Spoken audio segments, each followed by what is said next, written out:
Casi al final de la Biblia nos encontramos con 21 cartas de los primeros líderes del movimiento de Jesús. Fueron escritas a pequeñas comunidades de creyentes dispersos en diversas ciudades en todo el mundo romano. Ahora, escribir estas cartas tomaba mucho dinero y esfuerzo en el mundo antiguo. Así que cada carta fue preparada con mucho cuidado de principio a fin. Y eso quiere decir que debemos leerlas como una obra literaria completa. Entonces, hablemos acerca de cómo leer las cartas del Nuevo Testamento en su contexto literario. De todos los primeros líderes cristianos, el apóstol Pablo fue quien más cartas escribió. Tenemos 13 en el Nuevo Testamento.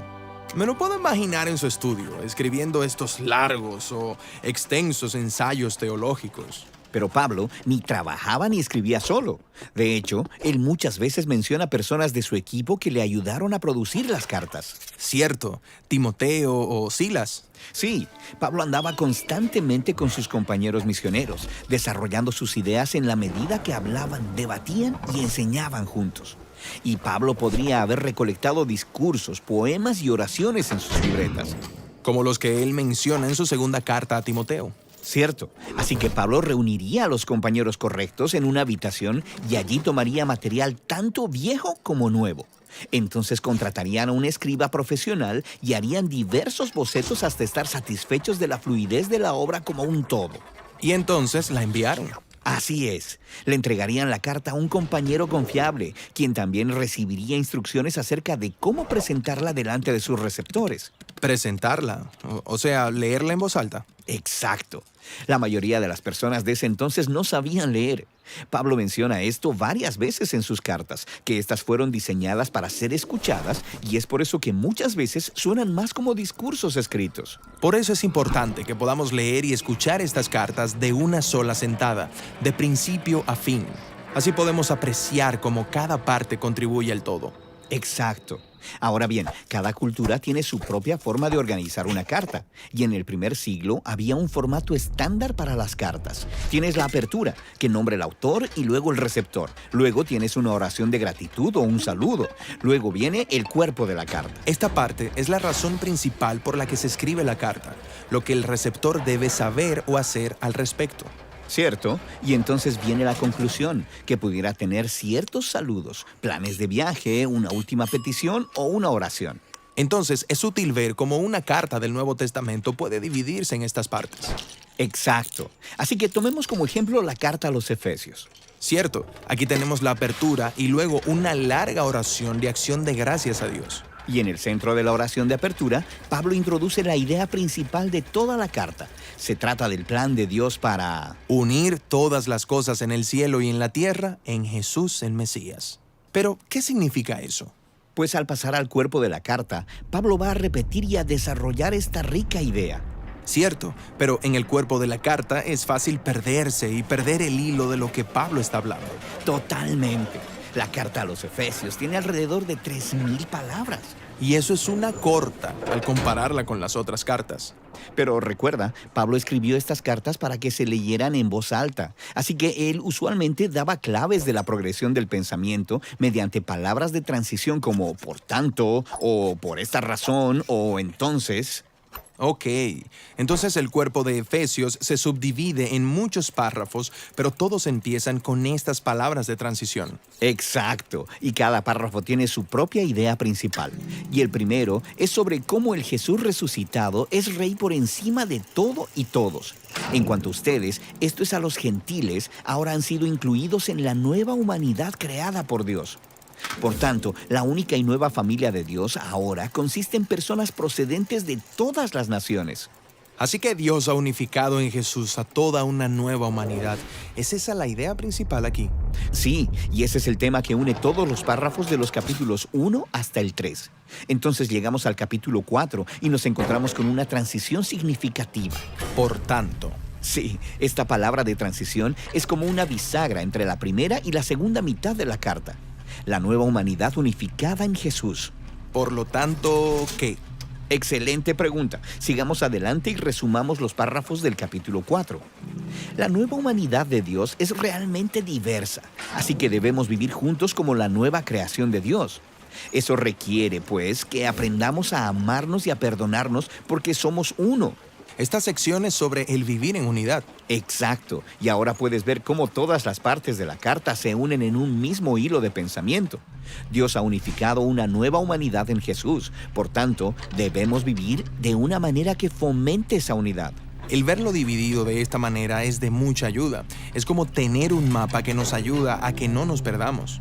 Exacto. Y puedes leer cada carta del Nuevo Testamento de esta misma manera.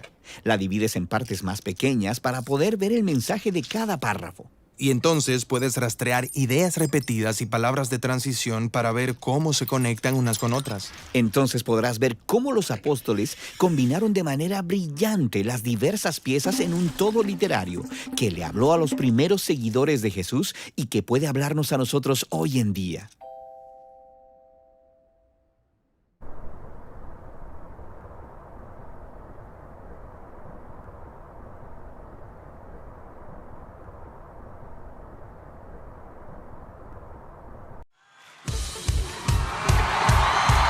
Bienvenido a casa.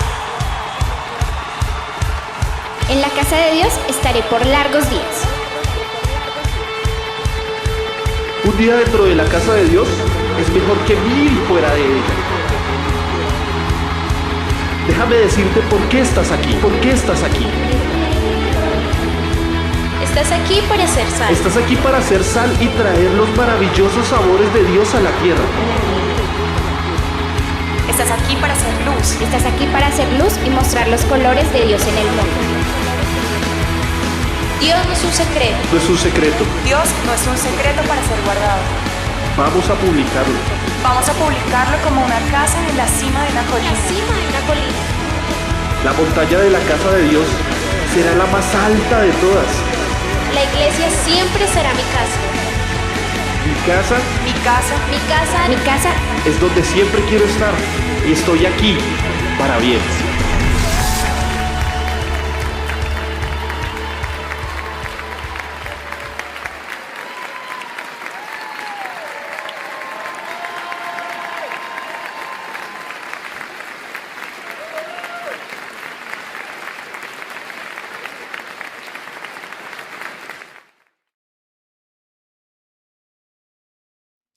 Hola, ¿qué tal, iglesia? Dios me les bendiga grandemente. Nuevamente un fuerte abrazo a todos los que ya están aquí conectados con nosotros, muy puntualitos, disfrutando de este tiempo que, bueno, nuevamente nos estamos viendo aquí de manera virtual, todavía no presencial, pero esperamos y confiando en Dios que ya dentro de 8 días ya podamos estar presencialmente. Así que mientras estamos acá, pues estamos contentos, gozosos de seguir compartiendo con ustedes, uniéndonos en este propósito, en este sentir y poder de esta manera juntos adorar al Señor y escuchar de su palabra, que podamos ser edificados a través de su palabra. Así que no podemos estar juntos, pero sí podemos estar unidos en el mismo propósito. ¿De acuerdo?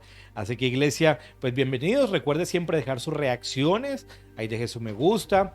Compartir la transmisión también es de mucha edificación, que otras personas puedan ver la transmisión y el mensaje pueda llegar a sus vidas. Así como también dejar sus comentarios allí, nos sería de mucha bendición, o algunos que nos ayudan a compartir allí los textos y también nos ayudan a compartir los puntos de la enseñanza, pues también les agradecemos. Bien, iglesia, nuevamente bienvenidos. Vamos a orar al Señor y darle gracias por ese tiempo que nos permite nuevamente poder estar aquí disfrutando de su palabra y de juntos adorando al Señor.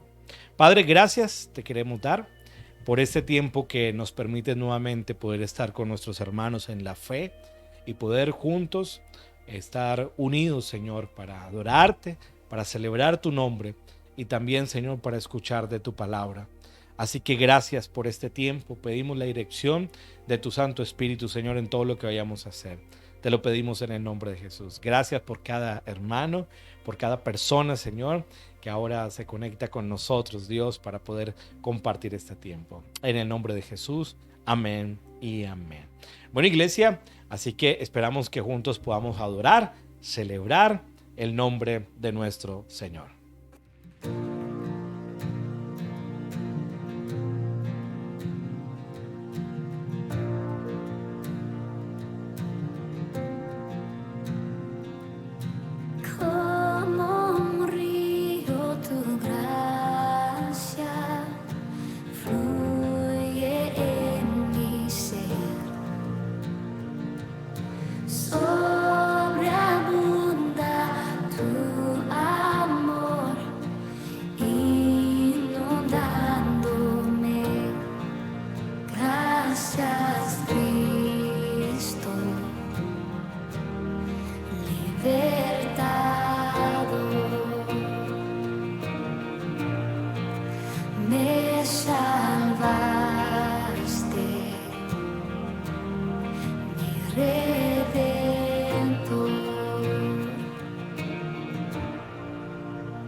Gracias Dios,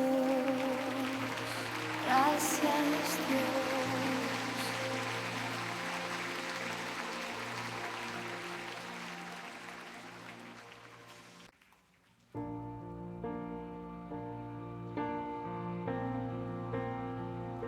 Jesús el Señor, el precio pagó su vida por mí, Él entregó, me dio salvación y me liberó. En el Calvario venció.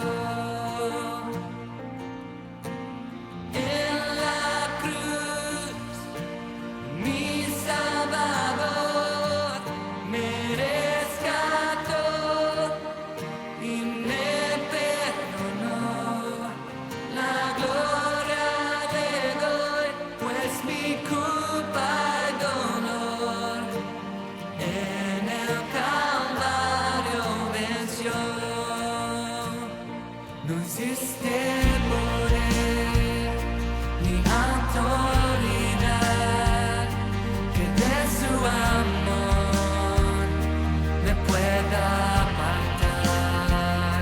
Su fidelidad nunca me fallará. En el Calvario venció. En la cruz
mi Dios y Padre eterno, autor de la creación, poderoso.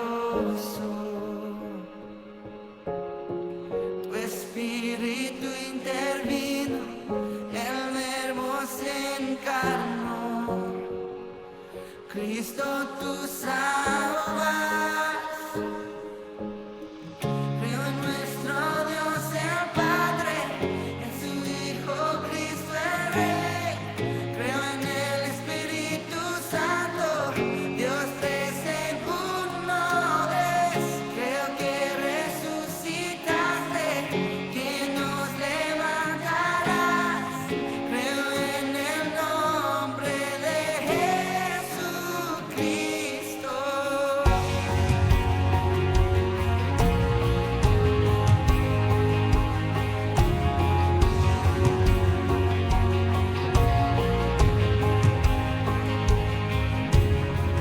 Mi juez y mi abogado, sufriste en la cruz, has perdonado. Bajaste a las tinieblas y en gloria y poder te levantaste. Creo en nuestro Dios el Padre, en su Hijo Cristo el Rey. Creo en el Espíritu Santo, Dios tres en uno es. Creo que resucitaste, que nos levantarás. Creo en el nombre de Jesucristo.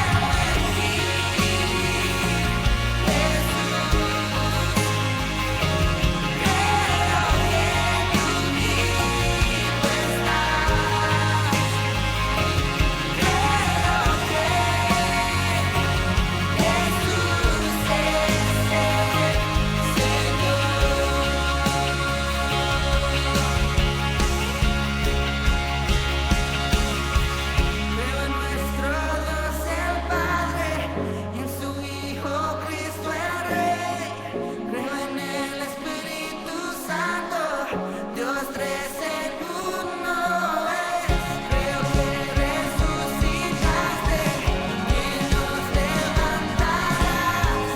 Creo en el nombre de Jesucristo. Creo en nuestro Dios el Padre, en su Hijo Cristo el Rey. Creo en el Espíritu Santo, Dios tres en uno es. Creo que resucitaste, que nos levantarás. Creo en el nombre de Jesucristo. Creo en el nombre de Jesucristo. Creo en el nombre de Jesucristo.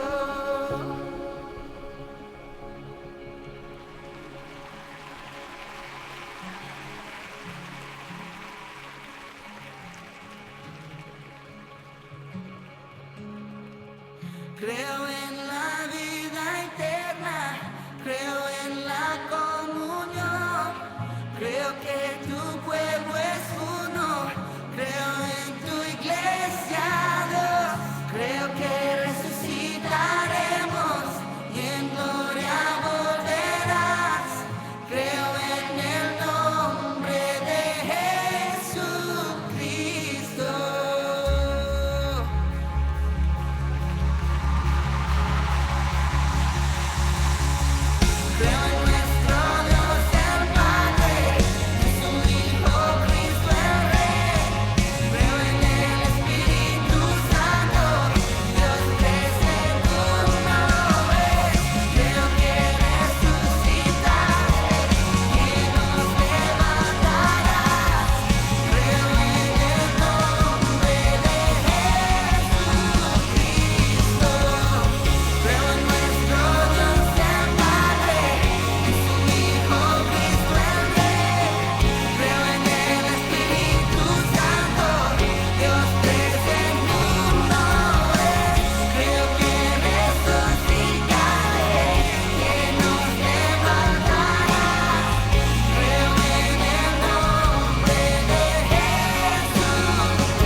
Bueno, iglesia, nos alegra que juntos hayamos podido compartir este tiempo para adorar el nombre de nuestro Dios, de nuestro Señor, y que juntos podamos estar unidos en este propósito, ¿de acuerdo?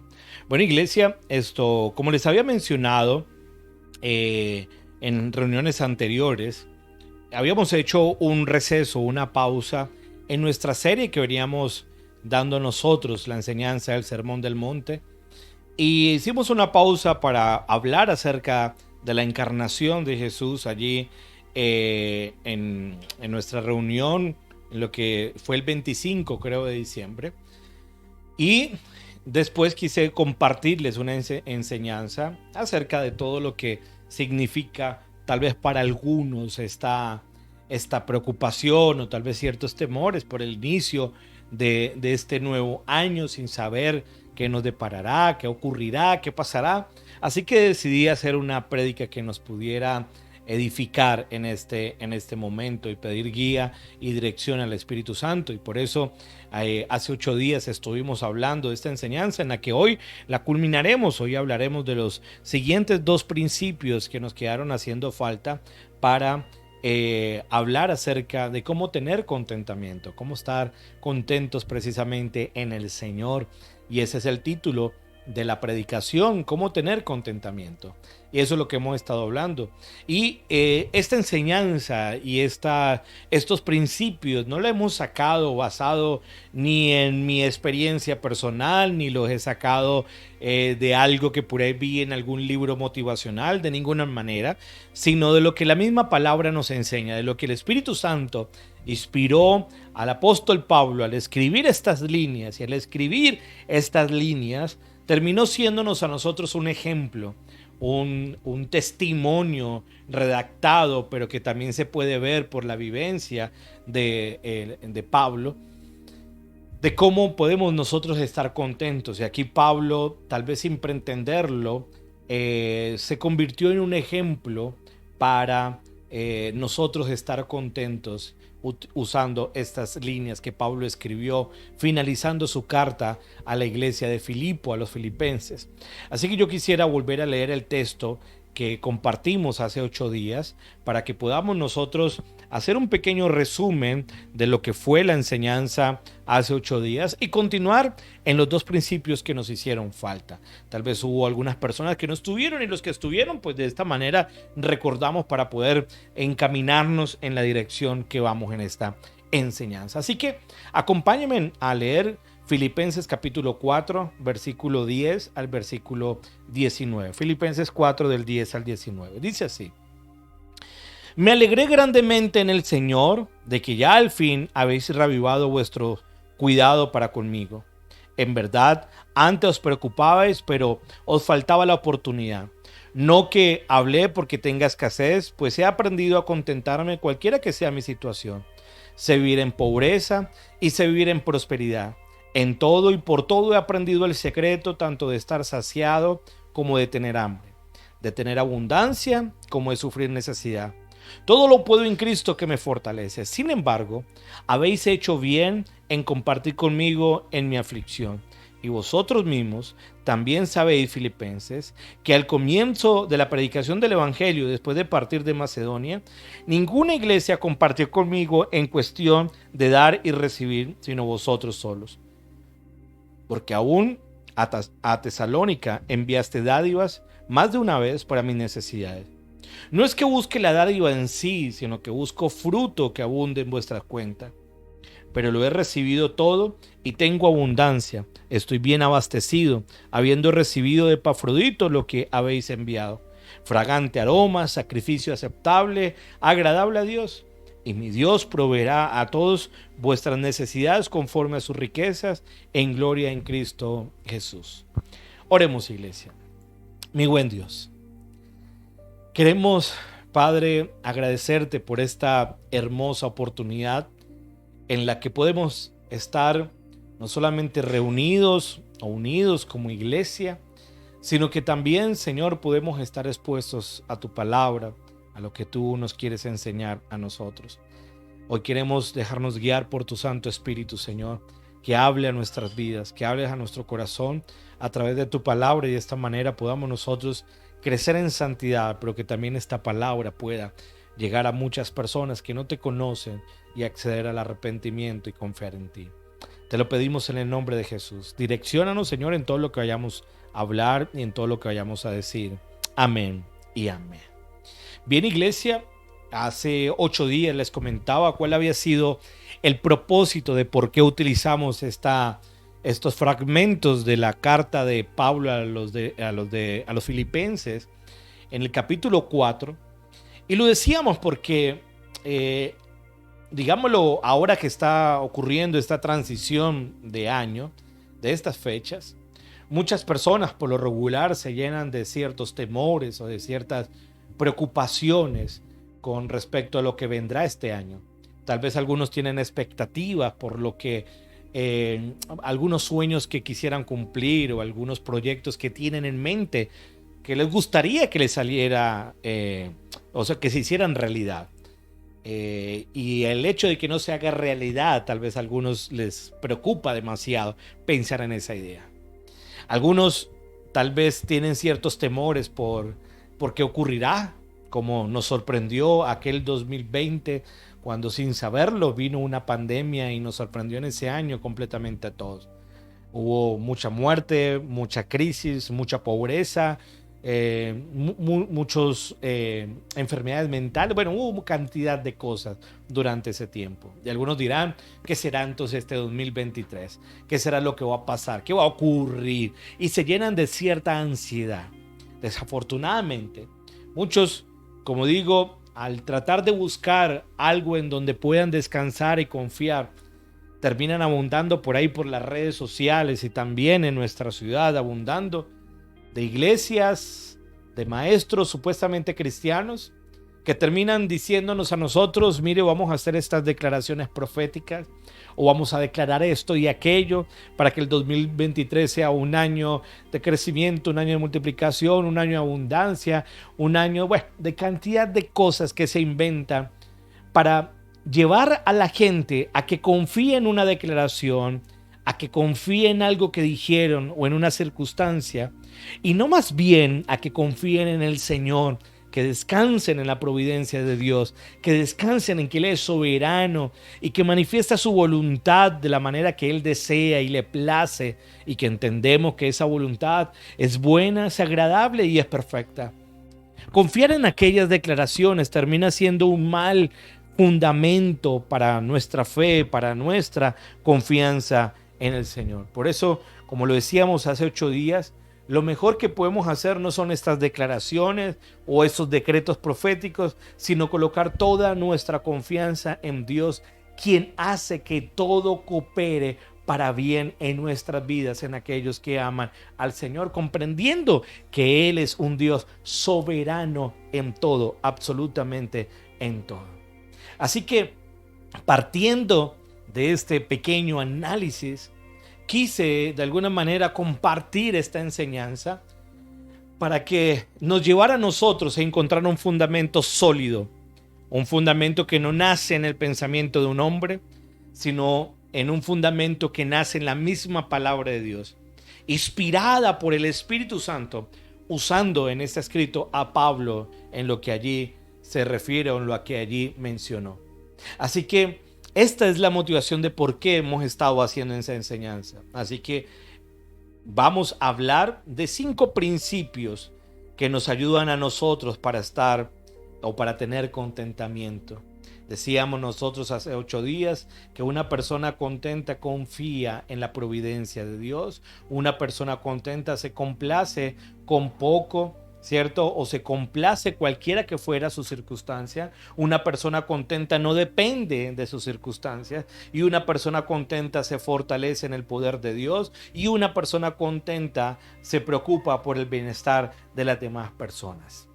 Así que, para entrar y hacer un contexto, como lo hicimos hace 8 días también, de qué es lo que está ocurriendo en estos textos que acabamos de leer, Pablo está escribiendo a la iglesia de Filipo, a los filipenses les está escribiendo, Y Pablo se encontraba, la carta a los filipenses fue una carta que él escribió cuando se encontraba encarcelado, se encontraba en Roma, que lo habían tomado como prisionero. Y Pablo exactamente, había vivido en muchas circunstancias en su segundo viaje misionero.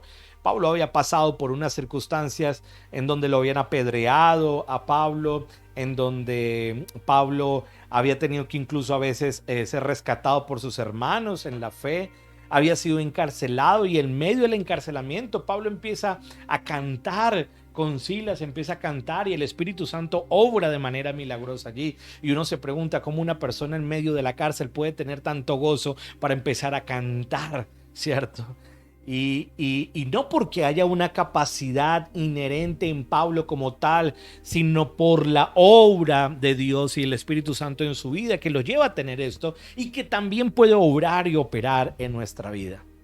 Así que Pablo se encuentra encarcelado, no está en una prisión como tal en Roma, pero sí está en una habitación, como en un cuarto aparte, vigilado las 24 horas de todos los días de la semana, vigilado allí, encadenado.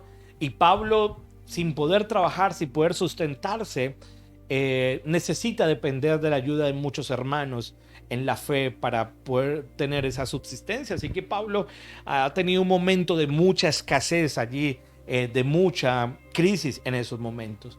Así que Pablo empieza a escribir estas líneas y estas líneas empieza Pablo a agradecer inicialmente en sus primeras líneas, agradecer a los de la iglesia de Filipo, diciéndoles que está agradecido en el Señor de que al fin los de Filipo habían podido volver a tener una oportunidad para poder ayudarle a Pablo. Ya le habían ayudado a Pablo durante aquella época cuando tuvo que salir de Macedonia, llegar a Atenas, llegar a fundar la iglesia de Corinto. Todo esto, ellos habían tenido la oportunidad de ayudarles, pero ahora en estas circunstancias, 10 años después, habían tenido esta nueva oportunidad y Pablo se alegra de que ellos ya hayan tenido esa nueva oportunidad de poder venir a sustentarle y ayudarle a Pablo en este momento crítico. Y Pablo no se alegra necesariamente por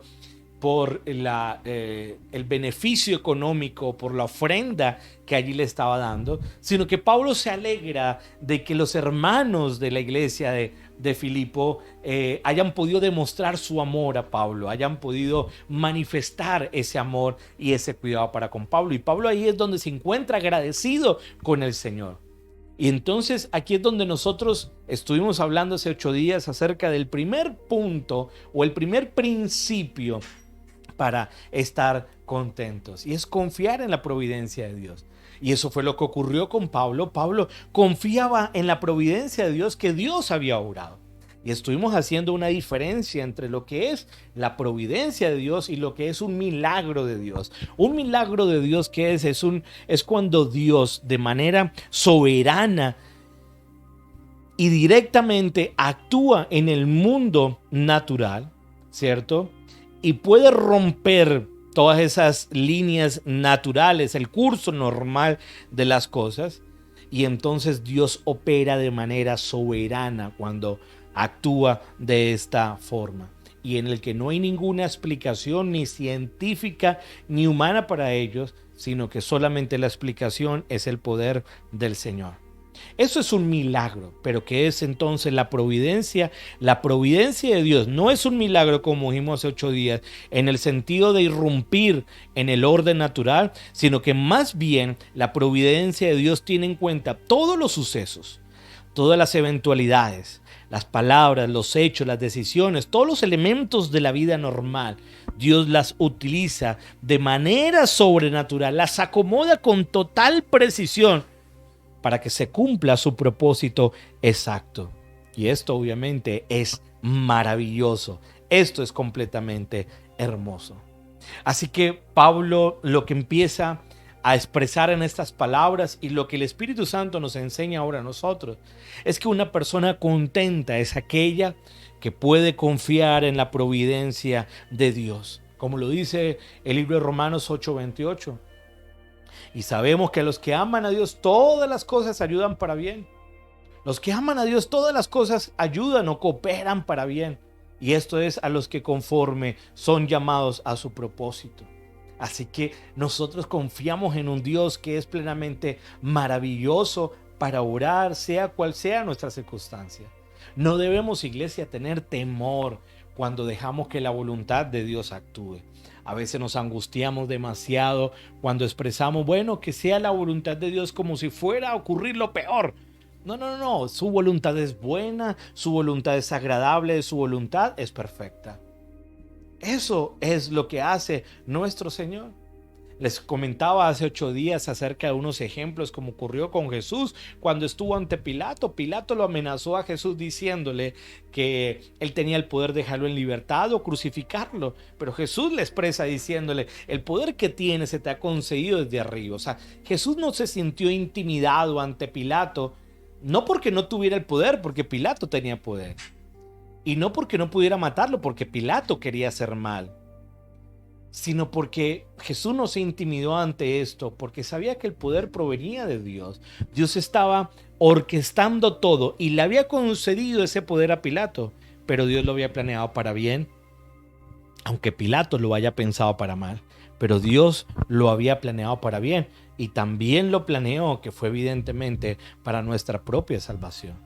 Pudimos ver también cómo Dios puede usar no solamente la maldad del hombre, sino que Dios también puede usar la maldad en el mismo Satanás para obrar a nuestro favor, y eso lo vimos nosotros en el libro de Corintios capítulo 12, cuando Pablo dice que tiene un aguijón de la carne que es un mensajero de Satanás, pero a Pablo no se le ocurre ir a pedirle a Satanás nada, sino que a Pablo lo que hace es ir a pedirle al Señor que sea el que obre, porque Él es el que tiene el verdadero poder, y el Señor mismo le dice, no voy a dejar, porque este aguijón va a ayudar a que no te enorgullezcas y a que confíes en mi gracia. Y por eso Pablo dice, voy a hacer alarde entonces de mis debilidades. Eso es confiar en la providencia de Dios, iglesia.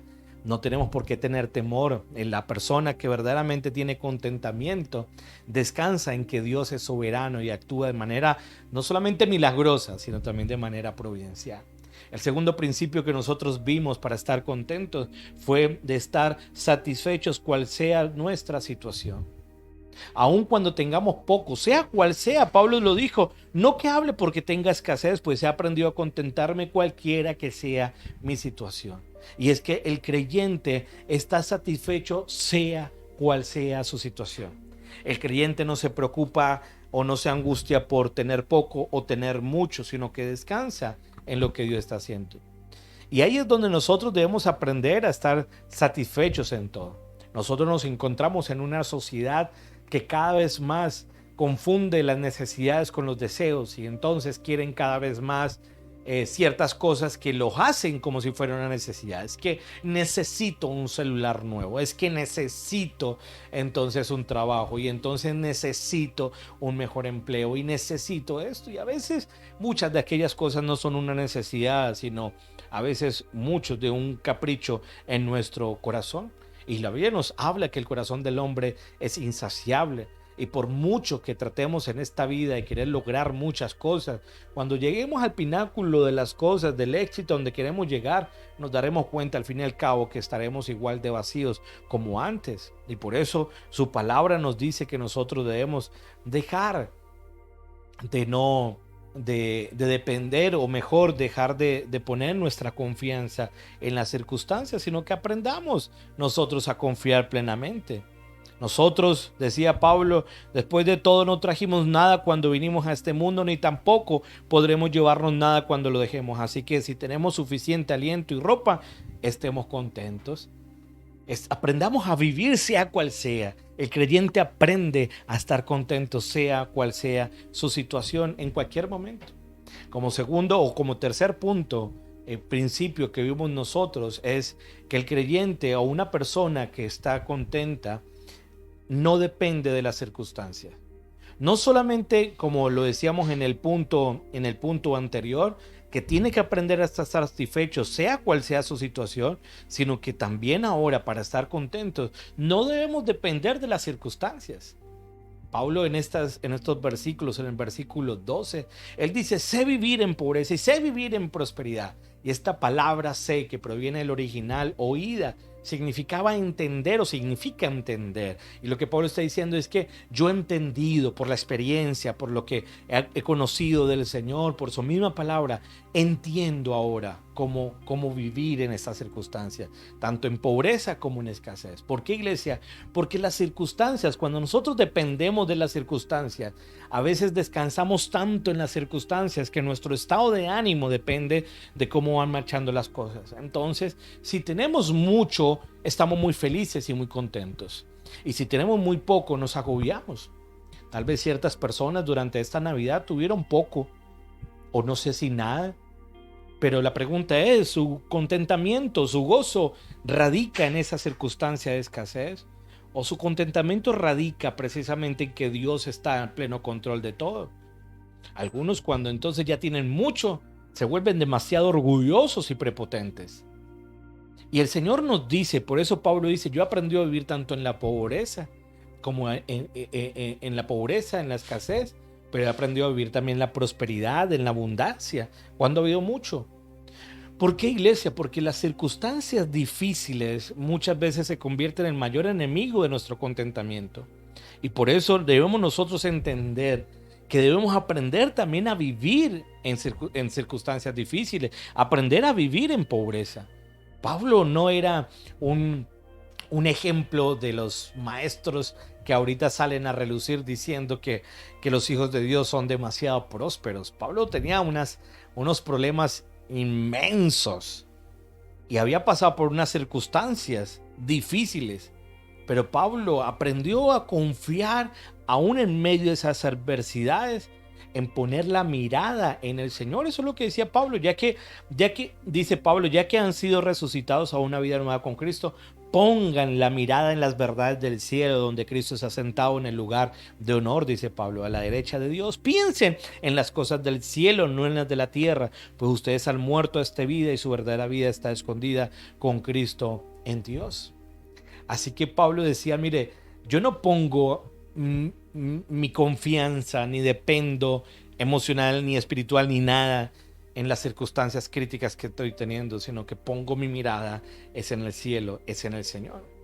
Pero también los momentos de abundancia también pueden ser muy perjudiciales.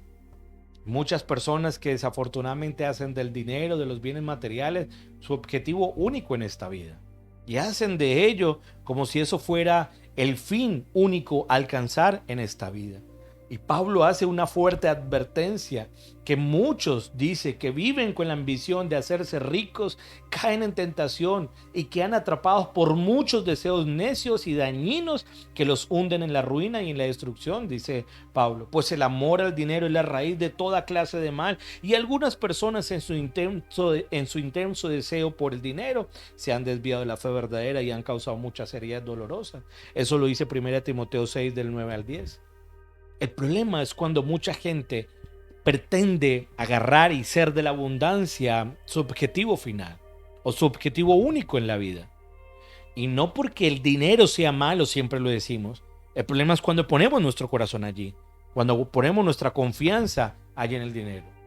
Y muchas personas van por esta vida sin prestarle atención a aquellas señales que nos están llevando a conocer de que tal vez estamos poniendo nuestra confianza en el dinero. Aquellos que creen, por ejemplo, que cualquier medio para conseguir ese objetivo es bueno, ahí sabemos que entonces ese amor por el dinero. Aquellos que saben o piensan que no tienen suficiente y quieren tener más y más y más, ahí hay amor al dinero. Aquellas personas que les gusta ostentar y presumir del dinero, ahí hay un problema y hay amor al dinero. Aquellas personas que les cuesta soltar el dinero, que les cuesta ser generosos, que les cuesta ayudar a otros, sembrar en la iglesia, ofrendar o ayudar a algunos hermanos en necesidad, que les cuesta, es porque sin lugar a dudas hay amor al dinero. O aquellos que incluso pecan para conseguir el dinero, cuando evaden impuestos, cuando roban sencillamente para obtenerlo, eso es amor al dinero. Y por eso el Señor dice, mire, ustedes deben tomar una decisión, porque o no pueden servir a dos señores, o amarán al uno y odiarán al otro. Eso es lo que dice su palabra. No se puede servir a Dios y estar esclavizados al dinero, como dice Mateo capítulo 6 versículo 24. Iglesia, hoy quiero compartirles, este es un pequeño resumen de lo que fue la enseñanza hace 8 días. Así que permítanme mencionarles, ya vimos esos tres puntos. Uno, el primer principio fue la providencia de Dios. ¿Cómo estar contentos o tener contentamiento? Confiar en la providencia de Dios. ¿Cómo tener contentamiento? Estar satisfechos en cualquiera que sea nuestra situación. Y cómo tener contentamiento, no depender de las circunstancias, no dependa de estas circunstancias. Hoy veremos nuestro cuarto punto, iglesia, y es que cómo podemos tener contentamiento fortaleciéndonos en el poder divino. Fortaleciéndonos en el poder divino, que usted debe estar fortalecido en el poder que proviene exactamente del Señor. Y esto es interesante, dice Pablo en el versículo 13 de ahí de Filipenses 4, dice, todo lo puedo en Cristo que me fortalece, dice el Pablo. Y al ver todo lo que Pablo había vivido, todos esos momentos de pobreza y sus momentos de abundancia, y que sin importar qué tan grandes hubieran sido, nada de esto pudo robar su contentamiento. Pablo estaba gozoso. Y la pregunta que nosotros nos podemos hacer es, ¿cuál es esa razón para este contentamiento? ¿Qué es lo que hacía que Pablo estuviera así de manera contenta? Y es que una razón de ella es que estaba fortalecido. ¿Y fortalecido en qué? En el poder que podía provenir solamente del Señor. Y nosotros podemos notar que Pablo menciona cuál había sido ese sostén, y su sostén espiritual había sido solamente Cristo. Pablo sabía que su capacidad y su suficiencia provenía de su unión con Cristo, solamente con Él, que es íntimamente y que es capaz y suficiente absolutamente en todo. Ese es nuestro Señor. Pablo no colocaba su confianza en Él ni en sus fuerzas interiores, sino que Pablo decía, yo puedo estas cosas porque Cristo es el que me termina fortaleciendo. Gálatas capítulo 2 versículo 20 dice esto. Gálatas 2:20 dice, mi antiguo yo ha sido crucificado con Cristo, dice Pablo. Ya no vivo yo, sino que Cristo vive en mí. Así que vivo en este cuerpo terrenal confiando en el Hijo de Dios, quien me amó y se entregó a sí mismo por mí, dice Pablo. Cuando Pablo escribe todo lo puedo, él obviamente tiene aquí en mente lo físico, no tiene en mente lo espiritual. Pero Pablo era lo suficientemente fuerte para poder soportar aquellas dificultades en su vida, porque en Cristo él estaba fortalecido. En Cristo él estaba fortalecido. Mire cómo Pablo lo relata en otros textos. Por ejemplo, cuando le escribió a Timoteo, 1 Timoteo capítulo 1, versículo 12. 1 Timoteo 1, 12. Le doy gracias a Cristo Jesús nuestro Señor, quien me ha dado fuerzas para llevar a cabo su obra. Él me consideró digno de confianza y me designó para servirlo. Quien me ha dado fuerzas para llevar a cabo su obra. ¿Quién? Cristo Jesús. Él es el que me ha dado fuerzas. Dice Pablo en 2 Timoteo 4:17 también. 2 Timoteo 4:17. Pero el Señor estuvo a mi lado y me dio fuerzas, a fin de que yo pudiera predicar la buena noticia en toda su plenitud, para que todos los gentiles la oyeran, y Él me libró de una muerte segura. Dice Pablo, pero el Señor estuvo a mi lado y me dio ¿qué? Fuerzas, a fin de que yo pudiera predicar. Él sabía que sus fuerzas, sus capacidades provenían, era gracias a que Cristo era el que lo fortalecía. Ahora, iglesia, esto no quiere decir que Pablo fuera capaz de poder sobrevivir infinitamente a cualquier circunstancia física, o que pudiera vivir sin agua, o que pudiera vivir sin hambre, aunque si el Señor en su milagro lo podía hacer, pues claro que lo podía hacer. Pero esto no es lo que en realidad que está queriendo decir aquí, sino que nos está diciendo a nosotros es que Pablo pudo estar lleno de la fuerza de Cristo, estar fortalecido. Él pudo vencer todas esas dificultades que fueron muy extremas gracias a la fortaleza que provenía solamente del Señor. Pablo confiaba en que Dios era el que lo fortalecía. Hay unas palabras muy hermosas en el Antiguo Testamento que yo creo que tal vez ustedes alguna vez la hayan leído, la hayan escuchado, pero mire lo que dice Isaías capítulo 40, versículo 29 al versículo 31. Isaías 40, 29, 31 dice esto. Él da poder a los indefensos y fortaleza a los débiles. Hasta los jóvenes se debilitan y se cansan, y los hombres jóvenes caen exhaustos. En cambio, los que confían en el Señor. Nótese que aquí Isaías está diciendo, todos los hombres se cansan y están debilitados. Todos completamente están debilitados. Pero los peros, que son interesantes, dice, pero los que confían en el Señor encontrarán nuevas fuerzas. Volarán alto como las alas de las águilas. Correrán y no se cansarán, caminarán y no desmayarán. Aquí este texto de Isaías nos muestra a nosotros que el Señor es el que nos fortalece. No es que nosotros seamos cada vez más fuertes porque tenemos una fuerza interna o intrínseca en nosotros que nos hace que nosotros seamos valientes. Descubre el campeón que hay en ti. Descubre que tú que tienes un gran potencial en tu vida. Tú todo lo puedes, tú puedes alcanzarlo. Dios te ha dado la capacidad para hacerlo. Iglesia, estas no son enseñanzas que están plasmadas en la palabra. La palabra nos dice que nosotros podemos estar fortalecidos es en Cristo, que el que nos da fuerzas es Dios. Él es el que nos da fuerzas a nosotros. No hay que pretender. ¿Por qué? Porque todos los hombres se cansan, todos los hombres son débiles, pero aquellos que confían en el Señor, entonces tendrán nuevas fuerzas. Esto es interesante. Esto es hermoso lo que su palabra nos enseña. Por eso Pablo, para no dejar dudas acerca de la suficiencia del poder de Cristo que nos fortalece, el mismo poder que Pablo pudo mencionar que tenía. Y mire lo que dijo Pablo también en el libro de Efesios. Efesios capítulo 3, versículo 14 al 16 y el versículo 20. Saltaremos al versículo 20. Mire lo que dice Efesios capítulo 3, versículo 14 al 16. Cuando pienso en todo esto, caigo de rodillas y elevo una oración al Padre, el creador de todo lo que existe en el cielo y en la tierra. Pido una oración que sus gloriosos e inagotables recursos los fortalezca con poder en el ser interior por medio de su espíritu.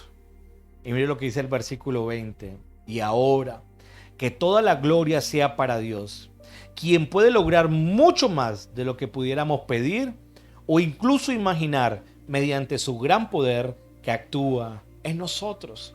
Su gran poder actuando en nosotros. Y por eso Pablo dice que él oraba allí en Efesios para que Dios lo fortalezca con poder en el interior. ¿Por medio de qué? Del Espíritu Santo. No porque el hombre sea muy fuerte, porque saque todo tu potencial o porque descubras el campeón que hay en ti. No, porque entiendas que eres débil y que necesitas estar fortalecido solamente en el Señor por medio del Espíritu Santo. Eso es lo que Pablo está diciendo allí. No confíes en tu propia fuerza. No tienes que descubrir nada interior dentro de ti. Tienes que confiar en el poder divino, en que Dios está obrando. Y ese poder de Dios que mora en los creyentes es mucho más que suficiente para fortalecernos, para sustentarnos en cualquier prueba y en cualquier circunstancia. El contentamiento es de quienes confían por completo en ese poder y no confían en sus propias fuerzas. La persona que está plenamente contenta y satisfecha descansa en que Dios es poderoso para sostenerlo, quien le da las fuerzas por medio del Espíritu Santo en sus vidas. No porque en realidad sea demasiado fuerte. Hay un texto y yo quiero hacer una aclaración de este texto. Hay un texto que nosotros en ocasiones malinterpretamos mucho y a veces lo usamos muy mal, a tal punto que produce una mala comprensión de la esencia de lo que debe ser nuestra fortaleza. Mire lo que dice 1 Corintios 10:13, que tiene que ver con respecto a este tema, pero lo malinterpretamos. 1 Corintios 10:13 dice esto. No os ha sobrevenido ninguna tentación que no sea común a los hombres. Y fiel es Dios, quien no permitirá que vosotros seáis tentados más allá de lo que podéis soportar. Vuelvo y leo ese fragmento. Y fiel es Dios, que no permitirá que vosotros seáis tentados más allá de lo que podáis soportar, sino que con la tentación proveerá también la vía de escape a fin de que podáis resistirla. Una de las afirmaciones más extrañas que nosotros podemos llegar a hacer cuando a veces se trata de consolar a algunas personas que están pasando por alguna situación difícil o están sufriendo, nosotros decimos palabras como esta. No sé si algunos en algún momento la hayan dicho. Mira, no te preocupes. Esto no pasaría en tu vida si Dios no creyera que tú puedes soportarlo. ¿Sí o no? Esté tranquilo, que mire que si Dios te dio esto es porque tú puedes soportarlo. Mira que la Biblia lo dice y la Biblia promete esto, ¿sí? La Biblia lo está prometiendo y la Biblia está diciendo que Dios no te dará algo más de lo que pueda soportar. Y desafortunadamente a veces hacemos prometer a la Biblia algo que la Biblia no está prometiendo absolutamente para nada. Dios promete que nunca te dará más en la vida de lo que puedas soportar. El problema con estas afirmaciones, iglesia, es que nosotros a veces recurrimos a la sabiduría de este mundo y la camuflamos en una verdad bíblica y terminamos dándole a esos textos un significado que en realidad no tiene, porque el verdadero significado es otro. Y por eso nosotros a veces hacemos prometer a la Biblia, como le digo, cosas que no está prometiendo. La Biblia no promete que Dios nunca te dará más de lo que puedas soportar. Si leemos bien el texto no dice que Dios nunca te dará más de lo que puedas soportar. El texto dice: y fiel es Dios, que no permitirá que vosotros seáis tentados más allá de lo que puedas soportar. Que no permitirá que vosotros seáis tentados más allá de lo que puedas soportar. No está diciendo que Dios nunca te dará más de lo que puedas soportar. ¿Cuál es el problema con esto, iglesia? El problema esencial de esta frase, Dios nunca te dará más de lo que puedas soportar, es que muchos la están utilizando de un contexto que no es el que se refiere allí a la palabra de Dios. El contexto, dentro de ese contexto, mucho la analiza dentro de las pruebas. Las pruebas en muchas ocasiones provienen de parte de Dios. Dios en su palabra nos dice que Él prueba a muchas personas. Pero Pablo no está usando esta frase dentro del contexto de las pruebas de Dios, sino que Pablo está usando esta frase dentro del contexto de la tentación de pecar. Y Dios no tienta a nadie, por ende no se está refiriendo a esto. No es que Dios no te va a dar nada, no, porque es que Dios no tienta a nadie a pecar. Pablo lo que está refiriendo es acerca de las tentaciones, que Dios no va a permitir que puedas llegar a ser tentado más de lo que entonces tú puedas soportar. O sea, el contexto no es las pruebas de Dios, los sufrimientos de esta vida, porque nosotros la encasillamos en eso, en las pruebas, los sufrimientos, las dificultades. No. Son en la tentación acerca del pecado. Ese es el contexto. ¿Por qué, iglesia? Porque el pecado nos acecha. Pero dice la Biblia que Dios es fiel. El pecado nos desea vencernos, pero hay una vía de escape que es misericordiosa. El pecado pone el anzuelo, pero para el creyente el pecado no es irresistible. ¿Por qué? Porque gracias a la obra maravillosa de Cristo en la cruz del Calvario y por medio de la fe en Él, nosotros somos libres de pecado y ahora podemos, por la obra del Espíritu Santo en nosotros, decirle no al pecado. Por eso el Señor dice, no permitirá que una tentación sea más allá, ¿cierto?, de lo que pueda soportar. ¿Por qué? Porque el creyente ya puede decirle no al pecado, gracias a la obra de Cristo. Y Él le puede decirle no al pecado y por eso Él es fiel y entonces nos dará una salida. ¿Y esa salida quién es? Pues Cristo. Ahora, cuando las personas usan la frase Dios no te dará más de lo que puedas soportar, las personas obviamente la usan, ¿cierto? Dentro del contexto de los sufrimientos generales, dentro de las pruebas, dentro de que Dios está allí para probarnos a nosotros y este versículo no es para usarlo en ese contexto. Pero cuando la usamos dentro de ese contexto, creemos entonces que le aplicamos la sabiduría convencional de este mundo y llevamos a las personas a mirar hacia adentro. Y entonces, ¿cuál es el error? Dios no te dará algo más allá de lo que puedas soportar. O sea, Dios conoce tus capacidades y te dará solamente aquello que tú en tus capacidades puedas soportar, como si Dios estuviera alejado, esperando que Él mire cómo hace con el asunto o con sus circunstancias. No, iglesia, eso no podemos por eso colocarlo allí. Porque la palabra nos enseña a nosotros que nosotros estamos fortalecidos en el Señor. Cuando se trata de pruebas, de dificultades, no de tentaciones, sino de pruebas, de dificultades, de sufrimientos, entendemos nosotros que debemos depender es en el Señor.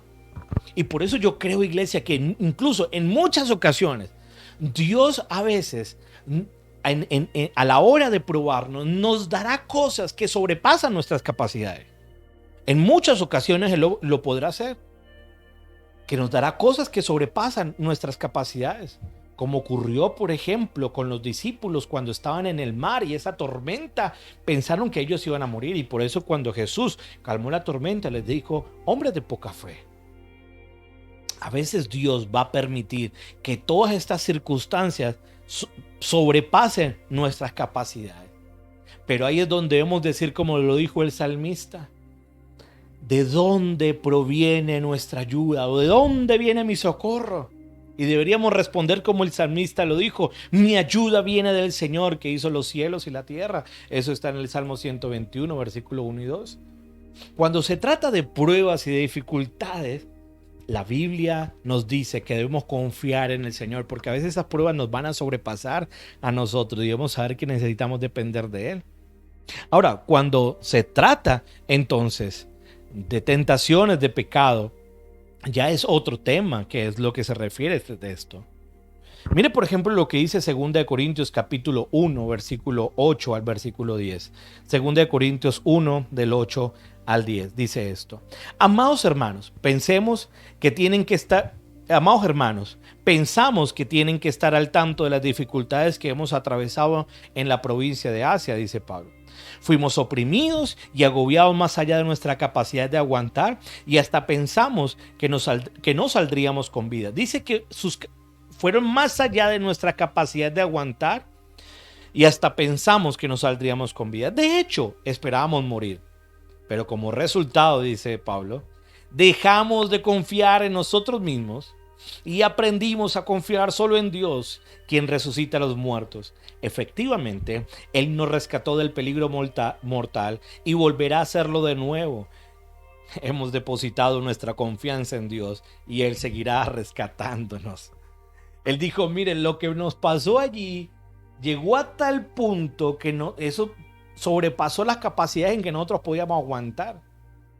A tal punto que dijimos, vamos a morir nosotros aquí. Esto se acabó. Pero estas circunstancias Dios las usó para que no confiaran en sus fuerzas, sino que confiaran en el Señor. Y por eso yo creo que en muchas ocasiones Dios va a permitir que los problemas, las pruebas sobrepasen a nuestras capacidades. Y si eso es lo que está pasando ahorita, en ese momento, aquí es donde debe llevarle a recordar estas palabras de Pablo que dice, entonces esto me llevó a mí a pensar de que no debo confiar en mí, sino confiar en el Señor, que me rescató otra vez y seguimos poniendo nuestra confianza, que seguro Él lo seguirá haciendo. Eso es lo que Pablo sabía y comprendía. Y entendemos nosotros, iglesia, que Dios no solamente es poderoso para salvarnos.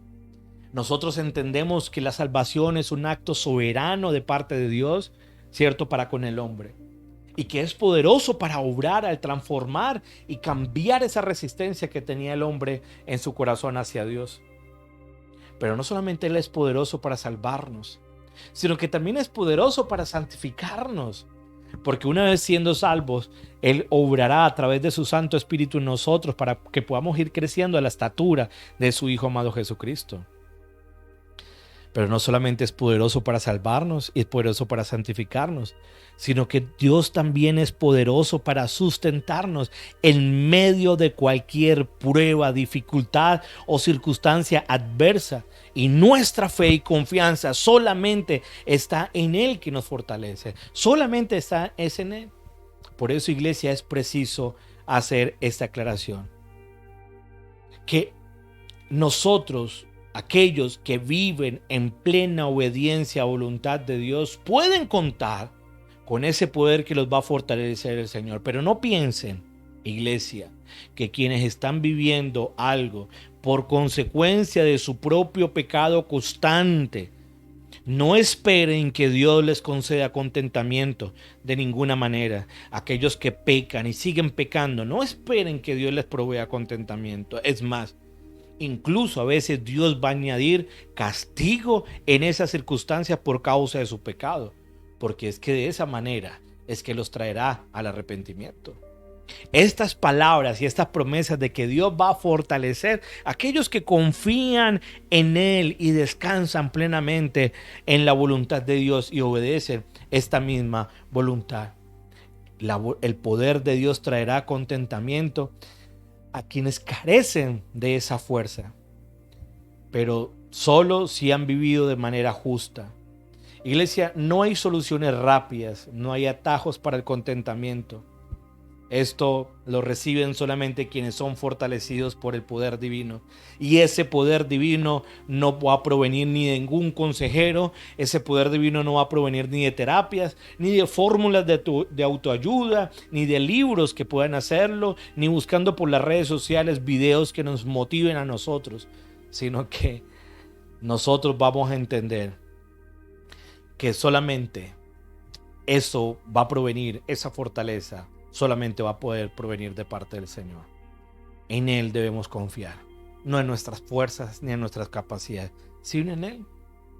Y por último, iglesia, y digo por último el último punto, no porque ya vayamos a concluir, sino que me refiero al último punto, al último principio de estos 5 que nosotros hemos visto.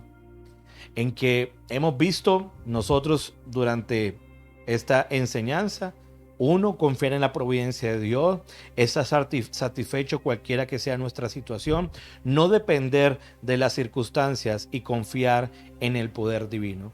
¿Qué es lo que también podemos ver nosotros en los últimos versos desde el versículo 14 al 19? Nosotros podemos ver otro principio aquí plasmado. Y este otro principio que nosotros podemos ver es que cómo podemos estar contentos o tener contentamiento preocupándonos por el bienestar de otros, de los demás, preocupándonos por el bienestar de los demás. Y esto es lo que su palabra nos enseña. Y Pablo está haciendo un último consejo aquí que nosotros podemos deducir de estos textos para tener contentamiento. Y es que Pablo dice: preocúpese por el prójimo. Y nosotros podemos no solamente notar por la experiencia personal, sino además porque la Biblia lo dice, que quienes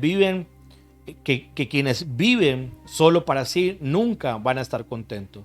Solamente los que son generosos y anteponen su bienestar por beneficiar a otros, estos son los que hallan contentamiento. Pablo lo enseñó también en esta misma carta de Filipenses, en el capítulo 2, en el versículo 3 al 4 dice esto Pablo. Filipenses 2 del 3 al 4 dice: no sean egoístas, no traten de impresionar a nadie, sean humildes, es decir, considerando a los demás como mejores que ustedes. No se ocupen solo de sus propios intereses, sino también preocupen interesarse en los demás. Tengan la misma actitud que tuvo Cristo. Pablo lo que está diciendo es: miren, ustedes deben preocuparse no solamente por ustedes, sino preocúpense por los demás, porque esta misma actitud también la tuvo Cristo. ¿Se imaginan, iglesia, si Jesús no se hubiera preocupado sino solamente por sus intereses personales? Pues no hubiera dejado nunca el cielo. Nunca hubiera dejado el cielo para venir a sacrificarse por cada uno de nosotros y para tener nosotros perdón de nuestros pecados. pensando en nosotros y para su gloria. Cristo hizo esto y por eso Pablo, inspirado por el Espíritu Santo, nos coloca este ejemplo. Digan, hagan o tengan esta misma actitud de Cristo, que se humilló a sí mismo y dijo que el Padre fuera el que lo glorificara. Así que Pablo, con el fin de que los de la iglesia de Filipo no lo malinterpretara, Pablo empezó a decir estas palabras allí en estos versículos, del versículo 14 al 19, asegurándoles a ellos de explicarle que como su generosidad que ellos habían tenido para con Pablo había sido un gesto de nobleza tan grande, pero que aún así Pablo hubiera podido subsistir si esta necesidad no hubiera estado. Así que Pablo lo que hace es recordarles del mismo momento en que él salió a predicar allí en Filipos, y había sido una década atrás, cuando él había salido para Atenas, cuando había ido para la iglesia de Corinto, que le tocó salir de manera rápida allí porque lo estaban plenamente persiguiendo. Así que en el versículo 17, Pablo les dice que, y les comenta acerca de estos asuntos, no con la intención o esperando que ellos le enviaran otra ofrenda. Pablo les empieza a relatar que cuando salió de allí había pasado muchos problemas. Pero Pablo no les dice esto con la intención de que le enviaran alguna otra ofrenda, sino que Pablo lo hace con la intención de que ellos recibieran una recompensa por esa bondad que habían tenido.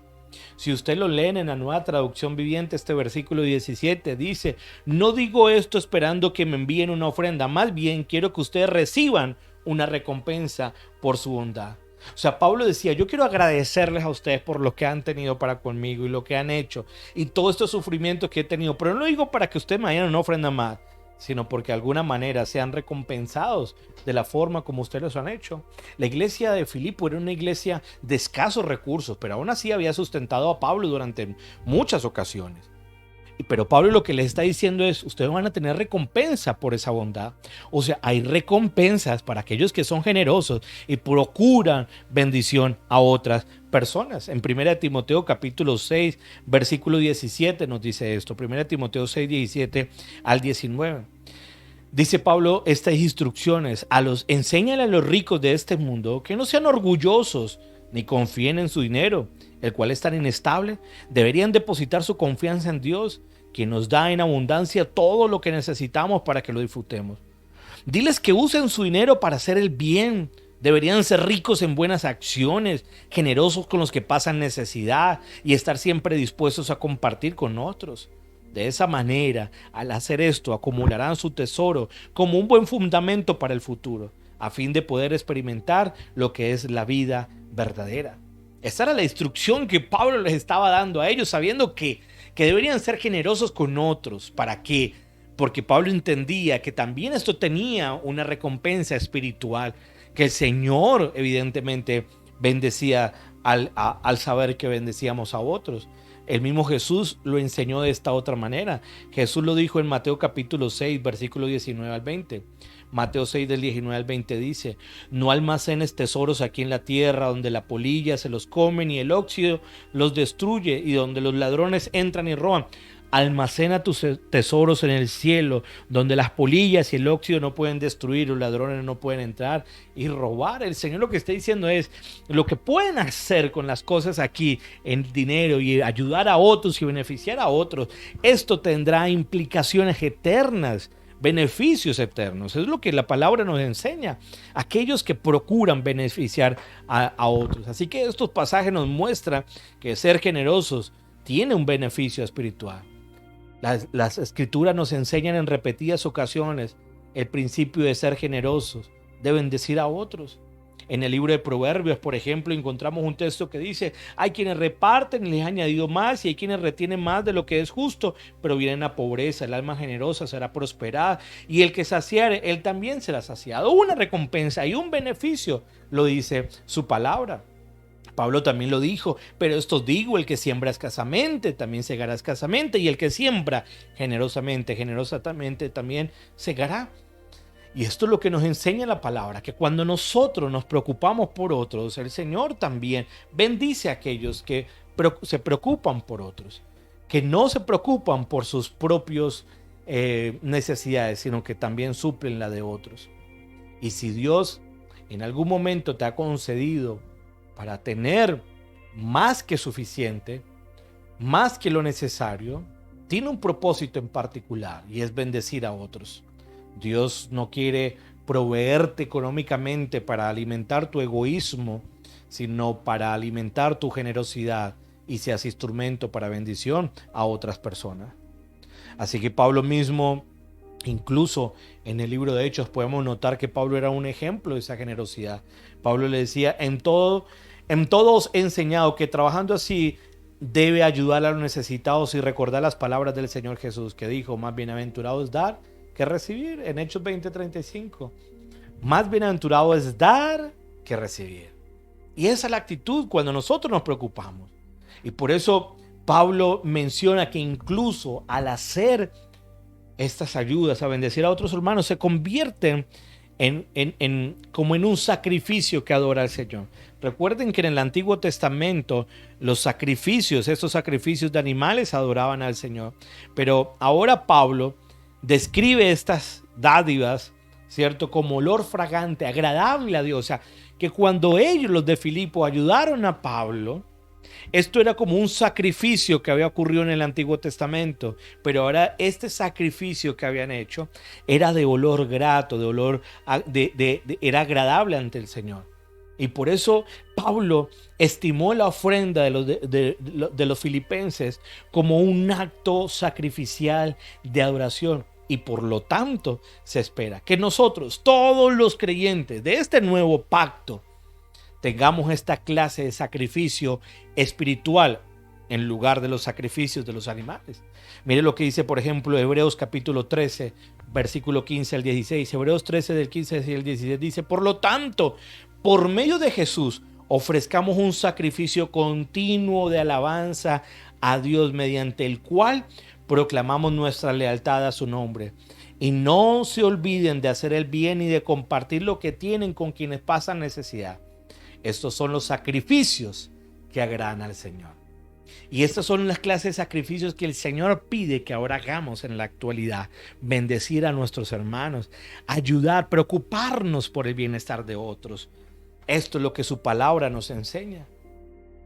Pablo sabía que los filipenses no solamente recibirían bendiciones espirituales en el cielo por su generosidad, sino que Dios también iba a suplir todo lo que les faltara en esta vida. Ustedes van a recibir bendiciones espirituales, pero Dios también les va a suplir todo lo que les falta en esta vida. Y los filipenses habían sacrificado porque no era una iglesia que vivía en opulencia económica, era una iglesia que vivía en escasez, pero esta iglesia habían sacrificado al dar parte de esas posiciones terrenales para apoyar a Pablo, el siervo de Dios. Y a cambio, Dios iba a suplir en abundancia todo lo que le faltaba. Y no quedaría en deuda con ellos por haber sembrado abundantemente. Ellos entonces segarían abundantemente, como lo dice su palabra. Así que cuando la Biblia nos dice que los enriquecerá conforme a sus riquezas en gloria en Cristo Jesús, evidencia el alcance, la provisión de Dios para las necesidades de los filipenses. Dios lo iba a hacer conforme a las riquezas de Dios, no a las riquezas de ellos. Dios los iba a bendecir conforme a sus riquezas, no a la de ellos. Así que, iglesia, las lecciones acerca que tenemos nosotros del contentamiento, ilustradas aquí en la Biblia de Pablo en estas líneas, pueden resumirse incluso en 5 palabras: fe, humildad, sumisión, dependencia y abnegación. Creo que esas palabras las resumen muy bien. Esas virtudes deben caracterizar a todos aquellos que han aprendido a estar contentos. Aquellos que han aprendido a estar contentos, iglesia, es aquellos que han confiado en la providencia de Dios, que han descansado en la providencia de Dios, aquellos que están satisfechos sea cual sea su situación, aquellos que no dependen de una circunstancia, aquellos que han aprendido a estar fortalecidos en el poder que solamente proviene de parte de Dios, y aquellos que han sobrepasado al estar preocupados por sus necesidades, a preocuparse por las necesidades o el bienestar de las demás personas. Creo que estos 5 principios nos dejan muy bien claro a nosotros cómo podríamos estar contentos en un año 2023, en donde algunos amenazan o dicen que va a haber crisis económica, que va a haber inflación, que va a haber crisis o que puede llegar una nueva pandemia. Con todas esas preocupaciones, creo que el creyente puede estar confiado, sabiendo que tiene una relación correcta con el Señor. Pero nos preocupa aquellos que tal vez pierden estos maravillosos beneficios.